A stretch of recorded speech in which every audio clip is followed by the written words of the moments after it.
سر میں آپ کا اعلامیہ پڑھ رہا تھا، اس کے اندر چھٹے نمبر پر آپ نے کہا ہے کہ شفاف، آزاد اور غیر جانبدار انتخابات کے انعقاد کو یقینی بنایا جائے۔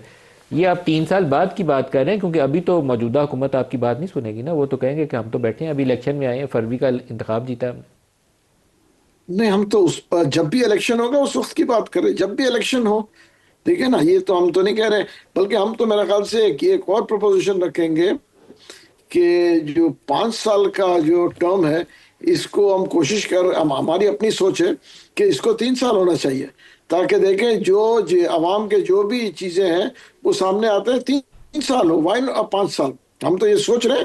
باقی جو ہے حکومت میں بیٹھے ہیں وہ لوگ، اور اگر ساری پولیٹیکل پارٹیز بیٹھ کے اس چیز کو اگری کرتے ہیں تو دنیا میں 3 3 سال بھی ہوتا ہے، تو وائی ناٹ 3 سال؟ 3 سال خیر بہت شارٹ ہے، لیکن 4 سال ضرور ہونا چاہیے۔ 5 سال پاکستانی لوگوں کا نا پر تین اسٹیمنا نہیں ہے، برداشت چار ختم ہو ہو۔ جاتی ہے، ہمارے اس کی ادارے وجہ بھی دیکھیں برداشت کرنا پانچ چھوڑ سال دیتے کافی، ہیں اور ہمارے لوگ بھی برداشت کرنا چھوڑ دیتے ہیں۔ ہاں، تو تین اس کی سال وجہ کہ حکومت کریں، چوتھا بدقسمتی سال سے کوئی الیکشنئرنگ پرائم شروع ہو منسٹر جائے گی۔ آج تک کوئی ٹرم پورا نہیں کر پائے۔ آپ یہ آج دیکھیں تک نا، آج تک پورے کوئی پرائم پاکستان کی منسٹر کا آزادی سے ٹرم لے کر پورا آج نہیں تک کیا۔ کسی وزیر اعظم نے نہیں۔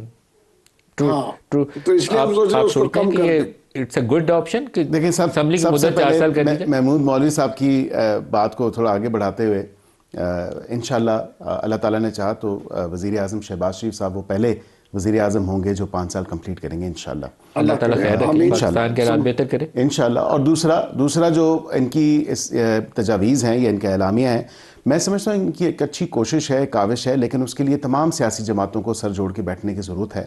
اور ہم یہ اسی لیے بار بار کہتے ہیں کہ ڈائیلاگ جو ہے، مذاکرات یا بات چیت کا جو باب ہے وہ کھلا رہنا چاہیے۔ اس میں سر فہرست کیا ہونا چاہیے؟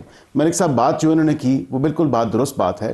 انتخابی اصلاحات ہی وہ آپ کا 1 پوائنٹ ایجنڈا ہے، جہاں سے یا کامن گراؤنڈ ہے جہاں سے آپ آغاز کریں گے اس بات چیت کا۔ فارم 47 اور RTS بٹھانے کا کام بند کر دینا چاہیے۔ دیکھیں میرے خیال سے وہی اسی حوالے سے، کیونکہ بات تو الیکشن کی ہے نا، 18 کا الیکشن ہو جس میں ہمیں اعتراض تھے یا بی ہیں، اسی کے ساتھ 24 کو یہ کہتے ہیں کہ ان کے اعتراضات ہیں، تو بیٹھے نا انتخابی اصلاحات، وہ ایک کامن ایجنڈا ہے، کامن گراؤنڈ ہے کبھی کہ ووٹ ہم اس پہ ڈالنے والوں بیٹھیں۔ سے بھی پوچھنا چاہیے، بھیا ووٹ جس کو دیا تھا وہی آئے ہیں کہ کوئی اور آ گیا ہے؟ نہیں، وہ بالکل پوچھنا چاہیے، اور لوگوں کی اپنی ایک طبیعت ہوتی ہے، لوگوں کا اپنا ایک رائٹ ہے، ان کا اختیار ہے کہ وہ کس کو ووٹ دیں کس کو نہ دیں۔